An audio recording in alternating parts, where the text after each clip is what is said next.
दोस्तों, महाराष्ट्र के सह्याद्री के इन पहाड़ों में एक ऐसा किला छुपा है जिसने 2000 सालों से ज्यादा वक्त को गुजरते देखा है। ये वो किला है जिसे छत्रपति शिवाजी महाराज ने स्वराज्य में शामिल किया और सूरत से लाया गया बेशुमार खजाना कुछ समय के लिए इसी फोर्ट पर रखा गया था। ये सिर्फ पत्थरों से बना हुआ एक किला नहीं है, बल्कि स्वराज्य की ताकत और इतिहास का एक जिंदा गवाह भी है। और आज हम जा रहे हैं इसी इतिहास के सफर पर। इस वीडियो में मैं आपको सिर्फ लोहगढ़ फोर्ट नहीं दिखाने वाला हूँ, बल्कि इसका पूरा route, trekking experience, view point और हर important location step by step cover करने वाला हूँ, ताकि जब भी आप यहाँ आए तब आपको किसी गाइड की जरूरत ही ना पड़े। और सिर्फ इतना ही नहीं, इस पूरे सफर को मैंने सिनेमैटिक विजुअल्स, ब्रीथटेकिंग ड्रोन शॉट्स और इमर्सिव स्टोरी टेलिंग के साथ कैप्चर किया है, जिससे आप सिर्फ इस फोर्ट को देखोगे नहीं बल्कि इस जर्नी को महसूस भी करोगे। और इस वीडियो के एंड में मैं आपको लोहगढ़ फोर्ट की कंप्लीट हिस्ट्री भी बताऊंगा कि कैसे ये फोर्ट छत्रपति शिवाजी महाराज के स्वराज्य का एक मजबूत हिस्सा बना और क्यों आज भी महाराष्ट्र के सबसे आइकॉनिक फोर्ट्स में से इसकी पहचान अलग है। इसलिए वीडियो को एंड तक जरूर पूरा देखना। तो बिना किसी देरी के चलिए शुरू करते हैं एक और cinematic journey, destination Lohgarh fort. दोस्तों, लोहगढ़ फोर्ट महाराष्ट्र के पुणे डिस्ट्रिक्ट में लोकेटेड है। ये मुंबई से लगभग 100 किलोमीटर, पुणे से करीब 65 किलोमीटर और लोनावला रेलवे स्टेशन से सिर्फ 12 किलोमीटर के डिस्टेंस पर है। अगर आप अपनी प्राइवेट कार या बाइक से आ रहे हैं तो पूरा रूट काफी स्मूथ और सीनिक है। खासकर मॉनसून के सीजन में ये सफर खुद एक अलग एक्सपीरियंस बन जाता है। और अगर आप पब्लिक ट्रांसपोर्ट का यूज करना चाहते हो तो सबसे पहले अपने नियरेस्ट रेलवे स्टेशन से लोनावला रेलवे स्टेशन तक आ सकते हो और वहाँ से आप रिक्शा, टैक्सी, कैब या बस की मदद से इजीली लोहगढ़ फोर्ट के मेन एंट्रेंस पे पहुँच सकते हो। हमारी जर्नी की शुरुआत हुई थी मुंबई से और सुबह सुबह निकलते ही सफर ने अपना असली रंग दिखाना शुरू कर दिया था। लगभग 100 किलोमीटर का सफर करीब 2.5 से 3 घंटे के ब्यूटीफुल ड्राइव को एंजॉय करते हुए हम फाइनली लोहगढ़ फोर्ट के मेन एंट्रेंस तक पहुंच चुके थे। दोस्तों, लोहगढ़ फोर्ट का टाइमिंग सुबह 9 बजे से लेके शाम 5 बजे तक का होता है। यहाँ पे 25 rupees as an entry fee ली जाती है। ट्रैक का रूट बिगनर्स के लिए काफी इजी माना जाता है। अच्छी तरह बने हुए स्टोन स्टेप्स और हर तरफ फैली हरियाली इस जर्नी को और भी खूबसूरत बना देती है। बस कंफर्टेबल शूज, थोड़ा पानी और अगर मानसून में आ रहे हो तो रेनकोट जरूर कैरी करना।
लगभग 15 से 20 मिनट की ट्रैकिंग के बाद हम फाइनली लोहगढ़ फोर्ट के पहले और सबसे मशहूर एंट्रेंस गणेश दरवाजा यानी कि प्रवेश द्वार पर पहुंच चुके हैं। ये दरवाजा सिर्फ एक एंट्रेंस नहीं है, बल्कि सदियों पुराने इतिहास का जिंदा गवाह भी है। माना जाता है कि इसी रास्ते से पहले सैनिक, व्यापारी और यात्रा करने वाले लोग किले के अंदर प्रवेश किया करते थे। इन मजबूत पत्थर की दीवारें और इसकी बनावट देखकर आज भी उस समय की इंजीनियरिंग और सुरक्षा व्यवस्था का अंदाजा लगाया जा सकता है।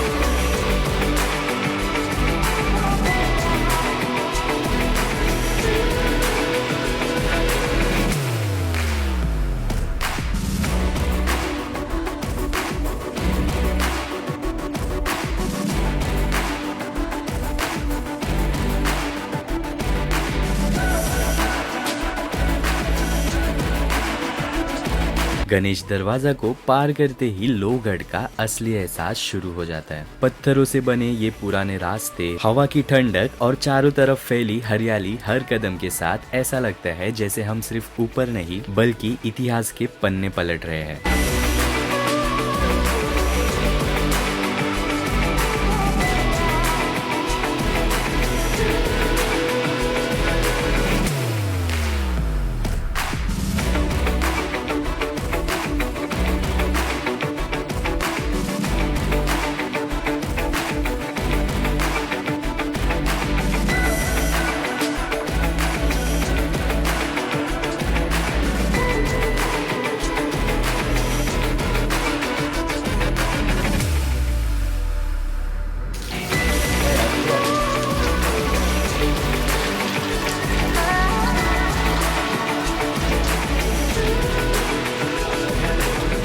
लगभग 30 मिनट की ट्रैकिंग के बाद आखिरकार हम लोहगढ़ फोर्ट के टॉप पर पहुंच गए और यकीन मानो ऊपर का ठंडा मौसम और चारों तरफ फैली हरियाली पूरी थकान एक पल में मिटा देती है। टॉप पर आते ही सबसे पहले हमें ये पुराना मौसोलियम टॉम देखने को मिलता है। इसकी मजबूत बेसल स्टोन की बनी हुई स्ट्रक्चर को देखकर ही अंदाजा लगाया जाता है कि ये सदियों पुरानी विरासत है। माना जाता है कि ये मकबरा लगभग 16 से 17 सेंचुरी का है। इतने सालों बाद भी इसका आर्किटेक्चर और स्टोन कार्विंग इसे लोहगढ़ के सबसे यूनिक मॉन्यूमेंट में से एक बनाती है। और सिर्फ इतना ही नहीं, इसी एरिया में आगे बढ़ने पर हमें असेंबली हॉल के अवशेष भी देखने को मिलते हैं। यही वो जगह मानी जाती है जहां उस वक्त के शासक और सैनिक जरूरी बैठकें और युद्ध की रणनीति पर चर्चा किया करते थे। और जब हम फोर्ट के सबसे ऊपर पहुंचते हैं तब सामने खुलता है सह्याद्री का एक ऐसा नजारा जो कैमरे से ज्यादा आंखों में खूबसूरत लगता है। चारों तरफ बादल, गहरी घाटियां और दूर दूर तक फैली हरियाली। यही वजह थी कि छत्रपति शिवाजी महाराज ने लोहगढ़ को इतना महत्वपूर्ण किला माना। इस ऊंचाई से आसपास के रास्तों और दुश्मन की हर हरकत पर आसानी से नजर रखी जा सकती थी। आज ये सिर्फ एक व्यू पॉइंट नहीं बल्कि मराठा इतिहास की जीती जागती निशानी है। और थोड़ा आगे बढ़ते ही हमें दिखाई देता है ये प्राचीन महादेव मंदिर। सदियों से खड़ा ये मंदिर सिर्फ आस्था का प्रतीक ही नहीं बल्कि लोहगढ़ के विरासत का भी एक हिस्सा है। माना जाता है कि किले पर तैनात सैनिक और यात्रा पर निकलने वाले लोग यही भगवान शिव का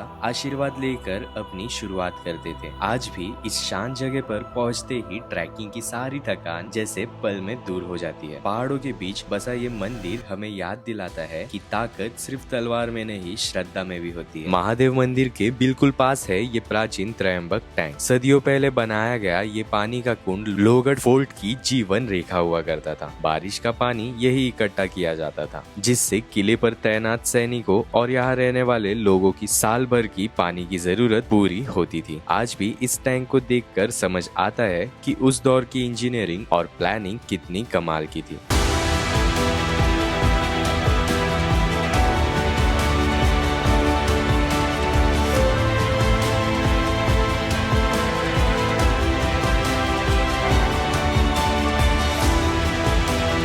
और फाइनली इन हसीन नज़ारों का मजा लेते लेते हम लोहगढ़ फोर्ट के सबसे आइकॉनिक पॉइंट पर आ ही गए जिसका नाम है विंचूगढ़। इसका नाम विंचू यानी बिच्छू इसलिए पड़ा क्योंकि ऊपर से देखने पर इसका लंबा और टेढ़ा स्ट्रक्चर बिल्कुल बिच्छू की पूंछ जैसा दिखता है। समुद्र तल से लगभग 3400 फीट की ऊंचाई पर बना ये कड़ा सिर्फ एक व्यू पॉइंट नहीं बल्कि लोहगढ़ की सबसे मजबूत सुरक्षा रेखा हुआ करता था। दुश्मन अगर इस तरफ से किले पर चढ़ने की कोशिश करता तो यही से उस पर नजर रखी जाती और उसके हमले को रोक दिया जाता। मानसून में जब बादल इस विंचू कड़ा को घेर लेते हैं तब ऐसा लगता है जैसे प्रकृति ने खुद इस किले को अपनी बाहों में समेट लिया हो। आज हम यहाँ सिर्फ एक खूबसूरत व्यू देख रहे हैं लेकिन सदियों पहले यही जगह मराठा सैनिकों के लिए एक स्ट्रैटेजिक वॉच पॉइंट हुआ करती थी। और अब वक्त है इस शानदार लोहगढ़ फोर्ट को आसमान की ऊंचाई से देखने का। लोहगढ़ यानी लोहे जैसा मजबूत किला। करीब 2000 साल पुराना ये दुर्ग भारत के सबसे ऐतिहासिक किलों में से एक माना जाता है। इस किले ने न जाने कितने ही दौर देखे हैं, लेकिन लोहगढ़ की असली पहचान बनी छत्रपति शिवाजी महाराज के शासन में। ईयर 1648 में महाराज ने इस किले पर कब्जा किया और इसे स्वराज्य का एक बहुत ही महत्वपूर्ण सैनिक और खजाना केंद्र बना दिया। 1665 में पुरंदर की संधि के बाद शिवाजी महाराज को कई किले मुगलों को देने पड़े, जिनमें लोहगढ़ भी शामिल था। लेकिन सिर्फ कुछ ही सालों बाद 1670 में महाराज ने अपनी वीरता और रणनीति से लोहगढ़ को दोबारा जीत लिया। सूरत पर की गई विजय के बाद जो धन संपत्ति स्वराज में आई थी, उसका एक बड़ा हिस्सा इसी लोहगढ़ फोर्ट में सुरक्षित रखा गया था। इसलिए ये किला सिर्फ एक मिलिट्री बेस ही नहीं, बल्कि मराठा साम्राज्य का